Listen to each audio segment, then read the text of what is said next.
Hello students, आपण आजच्या व्हिडिओमध्ये जे क्वेश्चन घेणार आहोत ते क्वेश्चन नंबर 3 घेणार आहे अमेलगमेशनचा। आणि या क्वेश्चनमध्ये तुम्हाला मी फक्त न्यू कंपनीच्या बुक्समध्ये जनरलाइज्ड एंट्रीज, त्याच्यानंतर परचेस कन्सिडरेशन आणि बॅलन्स शीट शिकवणार आहे। तर सर्वप्रथम जाणूया की आजच्या या नवीन क्वेश्चनमध्ये आपल्याला टर्म्स अँड कंडिशन काय दिलेले आहे। कधीही अमेलगमेशनचं क्वेश्चन सॉल्व्ह करण्याच्या आधी हे लक्षात ठेवायचं की तुमच्या क्वेश्चनमधले जर टर्म्स अँड कंडिशन जर चेंजेस झाल्या तर ऑब्व्हियसली तुमच्या एंट्रीजमध्ये आणि परचेस कन्सिडरेशन मध्ये ॲज वेल ॲज तुमच्या बॅलन्स शीटमध्ये तिन्ही गोष्टींमध्ये कॅल्क्युलेशनच्या मेथड्स चेंजेस होतील। ऑब्व्हियसली तुम्हाला आता या सिंपल क्वेश्चनमध्ये दिलेलं काही नाही आहे, आधी मी वाचून दाखवते, यानंतर तुम्ही समजून घ्या। तर सर्वप्रथम दिलंय त्यांनी give below are the balance sheet as on 31 March 1997 of Raj limited and Lakshmi limited which are the amalgamated of form a new company Rajlakshmi limited. म्हणजे दिलेल्या माहितीनुसार असं म्हणते आहे की दिलेली जी बॅलन्स शीट आहे ती 31 मार्च 97 ची आहे, राज लिमिटेड आणि लक्ष्मी लिमिटेड। तर एक लक्षात घ्यायचं आहे की जेव्हा ही बॅलन्स शीट ज्या कंपनीची दिलेली असते, जेव्हा ही बॅलन्स शीट ज्या कंपनीची दिलेली असते त्या कंपन्या नेहमी जुन्या कंपन्या मानल्या जातात। म्हणजे ऑब्व्हियसली त्या कंपनीचं काय झालं, अमेलगमेशन झालेलं आहे आणि या दोन्ही कंपनीनी मिळून एक नवीन company means form a new company Rajlakshmi limited, या दोन्ही कंपनीनी मिळून एक नवीन कंपनीची निर्मिती केलेली आहे ज्या कंपनीचे नाव आहे राजलक्ष्मी लिमिटेड। सो मुलांनो, राज लिमिटेड, लक्ष्मी लिमिटेड या दोन्ही जुन्या कंपनी आहेत आणि राजलक्ष्मी जिथे दोन्ही शब्द कंबाईन झालेले आहेत ती झाली तुमची न्यू कंपनी। तर कधी पण लक्षात घ्यायचं, फोकस करताना एक लक्षात घ्यायचं की तुम्हाला जेव्हाही परचेस कन्सेशन कॅल्क्युलेट करावं लागेल तेव्हा बॅलन्स शीटमध्ये तुमच्या असेट अँड लायबिलिटीज तुम्हाला आयडेंटिफाय करता आल्या पाहिजे की आपल्या करंट लायबिलिटीज कोणत्या आहेत, आपल्या करंट असेट आणि फिक्स्ड असेट कोणत्या आहेत।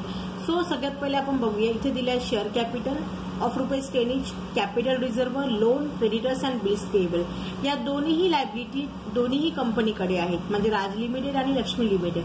तर आपल्याला सर्वप्रथम याच्यामधली सगळ्यात पहिली लायबिलिटीज मध्ये कोणती लायबिलिटीज आयडेंटिफाय करायची, करंट लायबिलिटी कोणती आहे, कारण की करंट लायबिलिटीवरती फोकस करण्याचा माझा एकच उद्देश आहे, ती म्हणजे काय की परचेस कन्सेशन कॅल्क्युलेट करताना मला जेव्हाही नेट असेट मेथड अप्लाय करावी लागेल तर नेट असेट मेथडचा जो फॉर्म्युला अप्लाय केला जातो की net asset is equal to total asset minus current liability. तर करंट लायबिलिटीमध्ये माझ्या आधी बॅलन्स शीटमध्ये कोणत्या लायबिलिटी ते मला माहिती असायला हव्यात। सो इथे करंट लायबिलिटी फक्त 3च प्रकारच्या आहेत, loans, creditors and bills payable. यानंतर दिलेली आहे असेट, असेटमध्ये बघा गुडविल आहे, बिल्डिंग आहे, प्लांट अँड मशिनरी आहे, फर्निचर आहे, स्टॉक आहे, डेप्टर आहे, बिल्स रिसिवेबल आहे आणि यानंतर कॅश आहे आणि प्रॉफिट अँड लॉस आहे। तर सर्वप्रथम असेटमध्ये एक अशी असेट आहे जी नियमानुसार असेट नाही, ती म्हणजे कोणती, प्रॉफिट अँड लॉस अकाउंट। म्हणून इथे तुम्ही क्रॉस करून घ्या, ऑलरेडी मी इथे क्रॉस केलेलं आहे कारण की ही असेट नियमानुसार असेट नाही। म्हणजेच परचेस कन्सेशन कॅल्क्युलेट करताना किंवा न्यू कंपनीची आपण ज्याही गोष्टी आपण फॉलो करू, मग ते न्यू कंपनीच्या बुक्समध्ये कॅल्क्युलेट परचेस कन्सिडरेशन असो, जनरलाइज एंट्रीज असो किंवा बॅलन्स शीट असो, या तिन्ही स्टेपमध्ये प्रॉफिट अँड लॉसचा अकाउंट कुठेही उल्लेख केला जाणार नाही। यानंतर प्रॉफिट अँड लॉस अकाउंट आपण न्यू कंपनीच्या बुक्समध्ये विचारात घेतले जाणार नाही, मी हे जसा स्पष्ट उल्लेख सांगितला। तर बघूया की गुडविल पण आहे याच्याकडे। गुडविल न्यू कंपनीच्या बुक्समध्ये कधी विचारात घ्यायची आणि कधी विचारात घ्यायची नाही हे पण लक्षात घ्यायचं। मी इथे दोन शब्दांचा उल्लेख केलेला आहे, कधी विचारात घ्यायची आणि कधी विचारात घ्यायची नाही। विचारात कधी घेतली जाईल, जर त्या गुडविल बद्दल काही इन्स्ट्रक्शन दिलं असेल की हा आम्ही गुडविलची रक्कम या रकमेने रिव्हॅल्यूड करतो आहे, हा जर गुडविलची जर रक्कम रिव्हॅल्यूड होत असेल तर त्या रिव्हॅल्यूड अमाऊंटचा उल्लेख तुम्हाला न्यू कंपनीच्या बुक्समध्ये ऑब्व्हियसली करावा लागेल। पण जर त्यांनी सांगितलं की ओल्ड कंपनीकडे जी गुडविल आहे आणि त्याचं जे मूल्यांकन आहे, त्याचे जे व्हॅल्युएशन आहे त्याला आम्ही वर्थलेस मानतोय, वर्थलेसचं मिनिंग काय होतं की त्याला आम्ही शून्य म्हणून विचारात घेत आहोत, तर ऑब्व्हियसली तुम्हाला त्या गुडविलचा उल्लेख न्यू कंपनीच्या बुक्समध्ये 0 म्हणून दाखवावा लागेल। सेकंड कंडिशन, किंवा ओल्ड कंपनीच्या बुक्समध्ये गुडविल आहे पण त्या गुडविल बद्दल न्यू कंपनीने काही इन्स्ट्रक्शन दिलेलीच नाही आहे, तर अशा वेळी त्या गुडविलचा उल्लेख केला जाणार नाही। तर आधीच्या व्हिडिओमध्ये क्वेश्चन नंबर 2 मध्ये कदाचित त्या क्वेश्चनमध्ये तुमच्या गुडविल आलेली आहे आणि क्वेश्चन नंबर 2 मध्ये म्हणजे आधीच्या मागच्या ज्या व्हिडिओमध्ये मी तुम्हाला पीसी काढताना गुडविल ही 0 घेतलेली आहे। तर आधीच्या व्हिडिओमध्ये जे सेम कंडिशन सांगितली ते सेम कंडिशन सांगत आहे। तर मुलांना लक्षात घ्या की जेव्हाही ओल्ड कंपनीकडे जेव्हा गुडविल असेल ना तर गुडविल करता 3 कंडिशन लक्षात घ्यायची। ओल्ड कंपनीच्या बुक्समध्ये जर गुडविल असेल तर न्यू कंपनी त्या गुडविलचे व्हॅल्युएशन रिव्हॅल्यूड करत आहे का हे बघायचं, आणि सेकंड कंडिशन काय बघायचं की गुडविलवरती काही इन्स्ट्रक्शन दिली आहे का हे बघून घ्यायचं। गुडविलवरती इन्स्ट्रक्शन जर गुडविल आहे ओल्ड कंपनीच्या बुक्समध्ये पण न्यू कंपनीकडनं काहीच इन्स्ट्रक्शन नसेल तर ऑब्व्हियसली तुम्ही परचेस कसे कॅल्क्युलेट करताना त्या गुडविलची रक्कम 0 म्हणून दाखवायची. यानंतर बघा त्यांनी काय काय दिलेलं आहे, खाली काय म्हटलेलं आहे त्यांनी, the shareholders in the amalgamation companies are to be allotted fully paid equity shares of ₹10 each. Amalgamation कंपन्या कोणत्या कंपन्या आहेत, राज आणि लक्ष्मी. या दोन्ही कंपन्यांना अमेलगमेशन कंपन्या म्हणतो किंवा लिक्विडेशन कंपनी म्हणू आपण. ज्या कंपनीचं लिक्विडेशन झालं आहे किंवा ज्या कंपनीला आपण अमेलगमेशन कंपनी म्हणत आहोत त्या कंपनीच्या शेअर होल्डरला न्यू कंपनी म्हणजे राजलक्ष्मी लिमिटेड कंपनी प्रत्येकी शेअर किती रुपये प्रमाणे देणार आहे, 10 रुपये. म्हणजे या गणितामध्ये स्पष्ट उल्लेख केलेला आहे की न्यू कंपनी दोन्ही कंपन्यांना जो काही पीसी देणार आहे, परचेस कन्सिडरेशन देणार आहे तो शेअरच्या स्वरूपात असेल आणि त्याचा प्रत्येकी शेअर हा किती रुपयाचा असेल, 10 रुपयाचा असेल. यानंतर म्हटलं आहे for the amount of purchase consideration for which purpose all asset and liabilities are to be taken book values except goodwill EXCEPT असं मिनिंग होतो सोडून, except goodwill of Lakshmi limited company. म्हणजे न्यू कंपनी हे म्हणत आहे की परचेस कन्सिडरेशनची अमाऊंट कॅल्क्युलेट करताना दोन्ही कंपनीची asset and liabilities take over केली आहे पण लक्ष्मी कंपनीकडे जी गुडविल आहे 80,000 रुपयाची याची किंमत मात्र परचेस कन्सिडरेशन मध्ये कशी राहणार, ती एक्सेप्ट गुडविल म्हणजे गुडविल सोडून, म्हणजे त्याची किंमत कशी घ्यायची तुम्हाला विचारलं, 0 घ्यायची आहे. So which is consideration worthless, कारण त्याची मूल्य काय, वर्थलेस ते म्हणजे काय, 0 असणार आहे. तुम्हाला विचारलं आहे give journalise entries in the books of Lakshmi limited. इथे बघा लक्ष्मी लिमिटेड म्हटलंय पण लक्ष्मी तर ओल्ड आहे, म्हणजे तुम्हाला ओल्ड कंपनीच्या बुक्समध्ये जनरलाइज एंट्रीज विचारलेले आहे. आणि prepare the opening balance sheet of Rajlakshmi limited. Rajlakshmi ही तुमची नवीन आहे, म्हणजे या क्वेश्चनमध्ये तुम्हाला 2 प्रकारचे अकाउंट विचारले. सर्वप्रथम तुम्हाला ओपनिंग बॅलन्स शीट विचारली आहे न्यू कंपनीच्या बुक्समध्ये. तर एक नियम सांगते मुलांना, हा लक्षात घ्यायचा, तुम्हाला जेवढं विचारलं आहे तेवढं कॅल्क्युलेट नाही करायचं आहे पण जी गोष्ट कॅल्क्युलेट करायची आहे त्यासाठी तुम्हाला कोणत्या प्रोसेसमधून जावं लागते हे मात्र लक्षात घ्यायचं. कधीही कोणताही student opening balance sheet directly बनवू शकत नाही. त्यांनी फक्त म्हटलंय की ओपनिंग बॅलन्स शीट बनवा आणि लक्ष्मी लिमिटेडच्या बुक्समध्ये जनरलाइज एंट्रीज बनवा. नाही, दोन्ही गोष्टी सोपी नाही आणि ते तुम्हाला डायरेक्टली करता येणार नाही. तर लक्षात घ्या, राजलक्ष्मी ही तुमची नवीन कंपनी आहे आणि या नवीन कंपनीच्या बुक्समध्ये जेव्हाही तुम्हाला ओपनिंग बॅलन्स शीट विचारेल ना तर अर्थात लक्षात घ्या, सगळ्यात पहिले तुम्हाला कॅल्क्युलेट परचेस कन्सेशन, तुम्हाला पीसी काढावंच लागेल, तुम्हाला जनरलाइज एंट्रीज बनवावीच लागेल आणि तुम्हाला बॅलन्स शीट त्यासोबत बनवावे लागेल. आता हे क्वेश्चन फार सिंपल आहे त्याच्यामुळे तुम्ही डायरेक्टली पीसी आणि तुम्ही ओपनिंग बॅलन्स शीट बनवू शकता आणि त्यानंतर जनरलाइज एंट्रीज बनवू शकता कोणाच्या कंपनीमध्ये, in the books of new company. पण या क्वेश्चनमध्ये तुम्हाला 2 कंपनीच्या बुक्समध्ये विचारलं. एक तर सर्वप्रथम राजलक्ष्मी जी तुमची नवीन कंपनी आहे त्या कंपनीच्या बुक्समध्ये तुम्हाला ओपनिंग बॅलन्स शीट विचारले आणि लक्ष्मी जी तुमची जुनी कंपनी आहे. बघा लक्ष्मी ही तुमची जुनी कंपनी आणि या कंपनीच्या बुक्समध्ये काय विचारलंय, तुम्हाला जनरलाइज एंट्रीज बनवले आहे. तर लक्ष्मी लिमिटेडच्या बुक्समध्ये जर जनरलाइज एंट्रीज जर बनवायच्या असेल तर सर्वप्रथम या कंपनीची तुम्हाला लेजर अकाउंट बनवावे लागतील आणि लेजर अकाउंट बनवल्यानंतरच तुम्हाला जनरलाइज एंट्रीज बनवता येतील. हे तुम्हाला सर्वात सोपी जाईल. आता सर्वप्रथम बघा मुलांना की हा क्वेश्चन मी तुम्हाला एक्सप्लेन करून सांगितले आहे आणि ऑलरेडी तुम्हाला व्हॉट्सअप ग्रुपवरती मी कालच तुम्हाला याचं एक पिक काढून पाठवलेला आहे जेणेकरून तुम्ही हा क्वेश्चन तुम्ही तुमच्या बुक्समध्ये आधी लिहून घ्या आणि आम्ही येणाऱ्या प्रत्येक व्हिडिओजमध्ये मग हा क्वेश्चन तुम्हाला एक्सप्लेन करू मग त्याचा आम्ही आन्सर समजावून सांगू. तर कधी लक्षात घ्या, मला जेही क्वेश्चन तुम्हाला समजायचं असेल व्हिडिओजवरती तर त्या क्वेश्चनची एक पिक मी तुम्हाला ऑलरेडी एका दिवशी म्हणजे 1 दिवसाच्या आधी तुमच्या व्हॉट्सअप ग्रुपवर पाठवून देत जाईल आणि मग तोच क्वेश्चन आम्ही व्हिडिओमध्ये आपण एक्सप्लेन करूया. आता नंतर बघूया की या क्वेश्चनमध्ये आपल्याला करायचं काय आहे. सर्वप्रथम बघा मुलांनो की सर्वप्रथम आपल्याला नवीन कंपनीचं बुक्स बनवता आलं पाहिजे की न्यू कंपनीच्या बुक्समध्ये काय काय सॉल्व्ह करायचं आहे. सो न्यू कंपनीच्या बुक्समध्ये लक्षात ठेवा नेहमी 3 मेथड आपला 3च गोष्टी आपल्याला कॅल्क्युलेट करायचं आहे. त्या म्हणजे कोणत्या सर्वप्रथम तुम्हाला काय कॅल्क्युलेट करायचं आहे, कॅल्क्युलेट परचेस कन्सिडरेशन. तर स्टुडंट तुम्हाला नवीन चॅप्टर्स आहे आणि तुम्हाला माहिती नसते की इथे परचेस कन्सिडरेशन एकूण 3 मेथड आहे. एक आहे नेट ॲसेट मेथड, सेकंड आहे नेट पेमेंट मेथड, थर्ड आहे लमसम पेमेंट मेथड. मी तुमच्या सुरुवातीला पहिल्या व्हिडिओमध्ये सांगितलं होतं की लमसम पेमेंट मेथड कधी अप्लाय करायची, नेट ॲसेट मेथड आणि नेट पेमेंट मेथड कधी अप्लाय करायची. तर मी आजही परत मी तुम्हाला त्याच गोष्टी परत मी तुम्हाला रिमाइंड करून देईल की तुमच्या लमसम पेमेंट मेथड कधी अप्लाय होईल. जर क्वेश्चनमध्ये ऑलरेडी परचेस कन्सिडरेशन तुम्हाला कॅल्क्युलेट करून दिला असेल ना तर ती मेथड असते तुमची लमसम पेमेंट मेथड. म्हणजे तुम्हाला परत परचेस कन्सेशन कॅल्क्युलेट करायची गरज नाही जर ऑलरेडी रक्कम दिली असेल तर. पण मला वाटतं की या क्वेश्चनमध्ये पीसीची रक्कमच दिलेली नाही. उलट तुम्हाला सांगते की पीसी कॅल्क्युलेट करा. म्हणजे एक लक्षात घ्या, जेव्हा पीसी कॅल्क्युलेट करा, उल्लेख तर कुठे दिलेलाच नाही की पीसी कॅल्क्युलेट करा, पण तुम्हाला ओपनिंग बॅलन्स शीट बनवण्यासाठी तुम्हाला पीसी कॅल्क्युलेट करावं लागेल. ओल्ड कंपनीच्या बुक्समध्ये लेजर अकाउंट तयार करण्यासाठी तुम्हाला पीसी कॅल्क्युलेट करावंच लागेल, उल्लेख असो किंवा नसो. सो मग इथे जेव्हा जसं मी सांगत आहे की तुमच्या क्वेश्चनमध्ये या इथे अमलगमेशनच्या या क्वेश्चनमध्ये पीसीची रक्कम दिली नाही तर ऑब्व्हियसली तुमची लमसम पेमेंट मेथड कॅन्सल झाली. आता उरल्या कोणत्या दोन मेथड, नेट असेट मेथड आणि नेट पेमेंट मेथड. तर नेट असेट मेथड कधी पण अप्लाय करण्यासाठी मी तुम्हाला सुरुवातीच्याही व्हिडिओमध्ये सांगितलं होतं की नेट असेट मेथड अप्लाय करण्यासाठी क्वेश्चनमध्ये एक सेंटेन्स नेहमी येत राहील. तो सेंटेन्स जर आला तर आपण नेहमी तिथे ती मेथड अप्लाय करायची. कोणती? ही. त्यांनी म्हटलेलं आहे, काय म्हटलेलं आहे या क्वेश्चनमध्ये, which all asset and liabilities are to be taken at book value except goodwill of Lakshmi Limited which are considered worthless. All asset and liabilities म्हणजे त्यांनी काय सांगितले की दोन्ही कंपनीची asset and liabilities take over केलेली आहे पण गुडविल सोडून. ओके, कोणत्या कंपनीची गुडविल सोडून? लक्ष्मी लिमिटेड. हा सिंपल सेंटेन्स असताना मला लक्षात घ्यायचं की आपल्याला कोणती मेथड अप्लाय करायची? नेट असेट मेथडची. नेट असेट मेथड अप्लाय करावं लागेल आणि त्याचा फॉर्म्युला आहे asset accepted minus current liability. तर सर मग मुलांना बघा, ऍक्च्युली बॅलन्स शीट मध्ये जे अमाऊंट दिलेला, मग पीसी काढताना म्हणजे कॅल्क्युलेट परचेस कन्सिडरेशन काढताना आपण कशी रक्कम घ्यायची, कोणती कोणती रक्कम घ्यायची? तर सर्वप्रथम आपला आन्सर राहील calculate purchase concession by net asset method. तर नेट असेट मेथड नुसार फॉर्म्युला काय? Net asset is equal to asset accepted. तर लक्षात घ्यायची की तुमची कोणती कोणती असेट आहे. सगळ्यात पहिली असेट आहे गुडविल.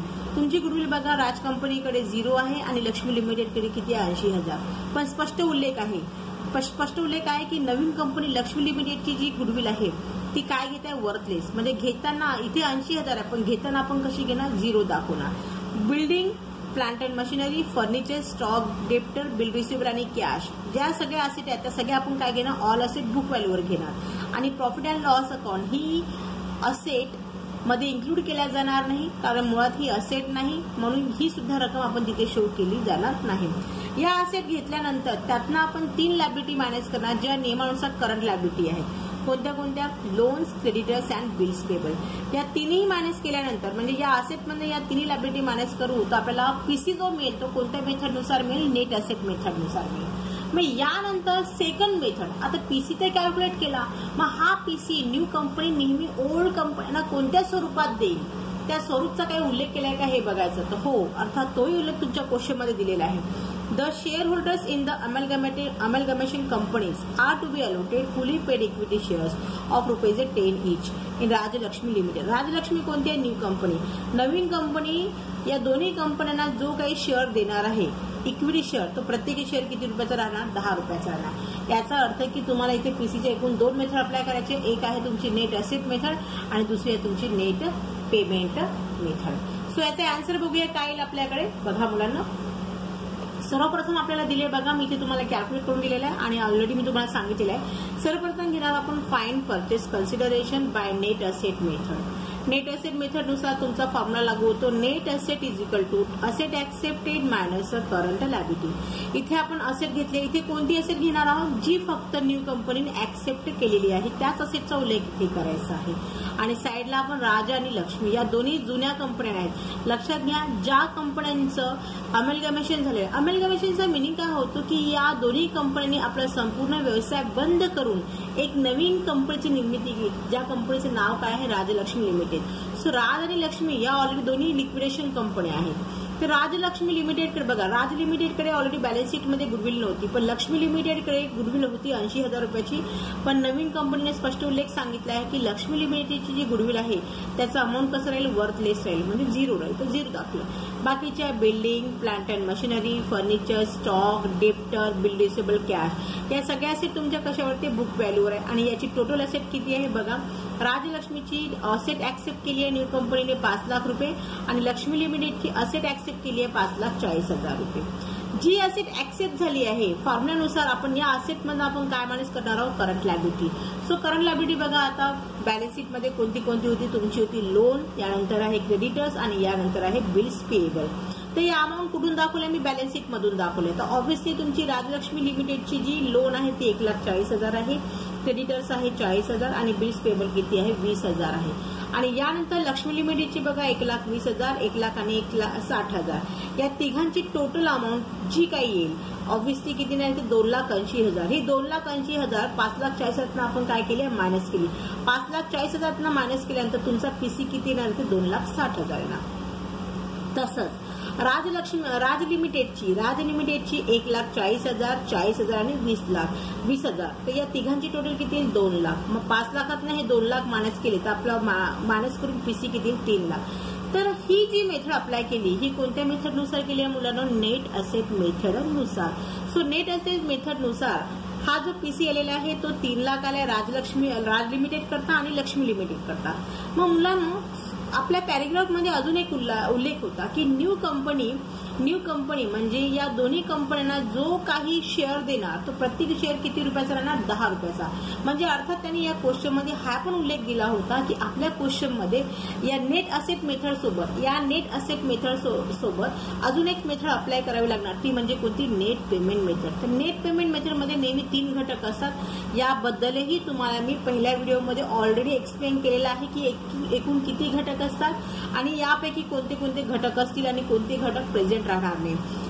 तर नेहमी लक्षात ठेवायचे 3 घटक राहील. एक राहील तुमचं शेअर कॅपिटल, सेकंड राहील तुमचं कॅश आणि थर्ड राहील तुमचं डिबेंचर. तर तुमच्या क्वेश्चन मध्ये डिबेंचर आणि कॅश या दोघांबद्दलही काही स्पष्ट उल्लेख दिलेला नाही. म्हणून राज लिमिटेड आणि लक्ष्मी लिमिटेड आणि डिबेंचर दोन्ही कंपनीची कशी राहील 0 राहील आणि शेअर कॅपिटल हा प्रत्येकी 10 रुपयाचा राहील असा स्पष्ट उल्लेख तुमच्या क्वेश्चन मध्ये होता आणि जो उल्लेख दिला होता तोच उल्लेख इथे आपण एक्सप्लेन केलेला आहे. आणि हा जो पीसी आहे त्याला आपण परचेस कन्सेशन आहे हा संपूर्ण जो आलेला पीसी आहे राज लिमिटेडचा 3,00,000 आणि याचा आहे 2,60,000 हीच रक्कम त्यांना शेअरच्या स्वरूपात पूर्णतः मिळत आहे.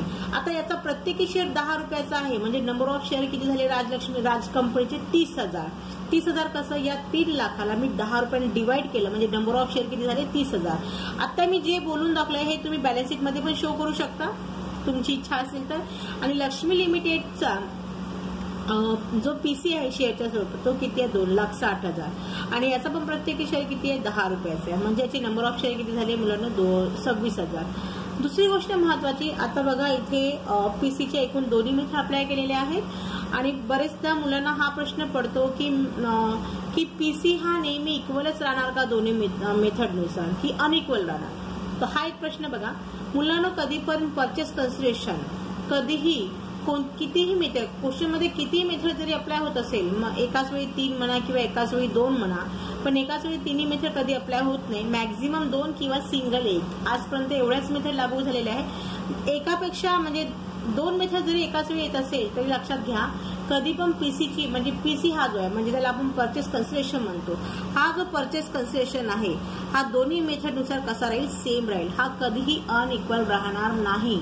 ही डोक्यामधली चुकीची समजत काढून घ्यायची जी मी तुम्हाला व्हिडिओमध्ये सांगत तर लक्षात घ्या. तर राज कंपनीचा जो पीसी आहे 3,00,000 तोच तुमच्या नेट पेमेंट मेथडनुसार किती आहे 3,00,000 आहे. जो लक्ष्मी लिमिटेडचा जो पीसी आहे 2,60,000 नेट असेट मेथडनुसार तोच पीसी तुमच्या नेट पेमेंट मेथडनुसार किती राहील 2,60,000. हा लक्षात घ्या. हा दोन्ही मेथडनुसार कसा राहील तुमचा इक्वल राहील. यानंतर मी मुलांनो तुम्हाला हा जो पीसी कॅल्क्युलेट केला हा झाला आपण जो परचेस कन्सिडरेशन कॅल्क्युलेट केलेला आहे हा कोणाच्या बुक्स मध्ये कॅल्क्युलेट केला in the books of the new company. आता in the books of the new company म्हणजे या कंपनीचं कॅल्क्युलेशन केल्यानंतर परत काय काय सॉल्व्ह करायचं अजून तुमच्या 2 स्टेप बाकी आहे त्या म्हणजे बॅलन्स शीट आणि जनरलाइज एंट्रीज. आजच्या या व्हिडिओज मध्ये मी तुम्हाला होमवर्क देणार आहे ते म्हणजे काय जनरलाइज एंट्रीज. जनरलाइज एंट्रीज काहीच बनवायची नाही मुलांना कंपल्सरी 4 एंट्री बनवायच्या आहे कारण की तसे तुम्हाला होमवर्क देणं गरजेचं आहे. तर कंपल्सरी 4 एंट्री म्हणजे राज लिमिटेडच्या 2 आणि लक्ष्मी लिमिटेडच्या 2 अशा तुम्हाला एकूण 4 एंट्री कंपल्सरी बनवायची आहे. तर मी फक्त तुम्हाला बॅलन्स शीट बनवून दाखवते. तर बॅलन्स शीट मध्ये बघा तुम्हाला काय काय दिलेलं आहे. सिंपल आहे बॅलन्स शीट मध्ये काही नाही करायचं मुलांना खूप सोपी आहे. अशा बॅलन्स शीट इतक्या सोपी बॅलन्स शीट एक्झाम मध्ये येत नसतात, पण क्वेश्चन जसं असेल त्यानुसार तुम्हाला बनवावं लागेल. आता कधीही पण आपण अमेलगमेशन मध्ये आपण जी बॅलन्स शीट बनवू, अमेलगमेशन मध्ये आपण जीही बॅलन्स शीट बनवू त्या बॅलन्स शीटचं नाव काय राहणार आहे? Opening balance sheet. म्हणजे ओपनिंग बॅलन्स शीट. ओपनिंग हा शब्द तुम्हाला क्वेश्चन मध्ये उल्लेख करणं फार आवश्यक आहे. फक्त बॅलन्स शीट करून चालणार नाही, तुम्हाला बॅलन्स शीट सोबत ओपनिंग हा शब्द महत्वाचा आला पाहिजे. आता बघा याच्यामध्ये काय घेतलंय, गुडविल. तुम्हाला सगळ्यांना माहिती आहे नेट असेट मेथड मध्ये मी ही जी गुडविल दाखवली, राजची 0 होती आणि लक्ष्मीची आपण घेतली 0. बिल्डिंग बघा दोन्हीची घेतली, राज आणि लक्ष्मी. प्लांट अँड मशिनरी राज आणि लक्ष्मी. फर्निचर घेतली राज आणि लक्ष्मी. स्टॉक घेतलाय राज आणि लक्ष्मी. डेप्टर घेतलाय राज आणि लक्ष्मी. बिल रिसिबल घेतलाय राज आणि लक्ष्मी. आणि कॅश घेतलाय राज आणि लक्ष्मी. या सगळ्या असेट कुठून आणल्या? तर नेट असेट मेथड मध्ये ज्या असेटचा उल्लेख केलाय त्याच असेट तुम्हाला बॅलन्स शीट मध्ये दाखवायचा आहे, इतर कोणत्याही असेट इथे दाखवायच्या नाही. सोबतच तुम्हाला शेअर कॅपिटल. आता मुलांना बघा शेअर कॅपिटल हे कुठचं घेतलं आणि काय घेतलं लक्षात घ्या. प्रत्येक मुलांना अमेलगमेशन, मॅक्झिमम काही मुलांना अमेलगमेशनचं क्वेश्चन शिकवताना शेअर कॅपिटल कुठचं घ्यायचं, का घ्यायचं हा सर्वात मोठा प्रश्न असतो. शेअर कॅपिटल न्यू कंपनीच्या बुक्समध्ये शेअर कॅपिटल कोणता विचार घ्यायचा हे लक्षात घ्या. नेट पेमेंट मेथडमध्ये क्लिअर आहे का मुलांना? नेट पेमेंट मेथडमध्ये आपण जो शेअर प्रत्येकी 10 रुपये प्रमाणे दिला त्या 10 रुपयाच्या शेअरचा उल्लेख तुमच्या बॅलन्स शीट मध्ये व्हायला हवा. तुमच्या ओल्ड बॅलन्स शीट मधल्या शेअर कॅपिटलचा उल्लेख केला जाणार नाही. यानंतर तुमची करंट लायबिलिटी कोणती आहे? लोन आहे, क्रेडिटर्स आहे आणि बिल्स पेबल आहे. या 3 करंट लायबिलिटी आहे. या व्यतिरिक्त कोणत्याही लायबिलिटी इथे शो केल्या जाणार नाही. आणि इथे शेअर कॅपिटल कोणती घेतली मुलांना? नेट पेमेंट मेथडमध्ये न्यू कंपनीने दोन्ही कंपन्यांना जो शेअर कॅपिटल प्रत्येकी 10 रुपये प्रमाणे दिलेला आहे ना तो शेअर कॅपिटल तुम्हाला इथे शो करायचा आहे. एवढं शो केल्यानंतर तुमची बॅलन्स शीट होऊन जाईल टॅली 10,40,000. ही झाली मुलांना आजच्या व्हिडिओ मधले एक्सप्लेनेशन आणि तुम्ही बघू शकता यामध्ये तुम्हाला बनवतानाही फार सोपी जाईल. आणि सर्वप्रथम तुम्ही जर प्रॅक्टिस कराल तर ते तुमच्याकरता अजून इम्पॉर्टंट राहील हे लक्षात घ्यायचं आहे. तर बॅलन्स शीट बनवताना लक्षात घ्या काळजीपूर्वक की बॅलन्स शीट मध्ये कोणत्या असेट येणार आणि कोणत्या असेट येणार नाही. असेट कोणतेही ज्या असेट नेट असेट मेथड मध्ये आहेत आणि ज्या current liability net asset method मध्ये आहे त्याच असेट आणि लायबिलिटीचा तुम्हाला इथे उल्लेख करावा लागेल. आता परत मी सांगितलं 2 मिनिटापूर्वी की तुम्हाला यामध्ये या क्वेश्चन मध्ये एक होमवर्क बाकी आहे. ते म्हणजे काय? याच कंपनीच्या बुक्समध्ये म्हणजे राजलक्ष्मी लिमिटेडच्या बुक्समध्ये तुम्हाला काय बनवायचं? जनरलाइज एंट्रीज, ज्यामध्ये कंपल्सरी किती एंट्रीज बनवाल तुम्ही? एकूण 4. Okay guys.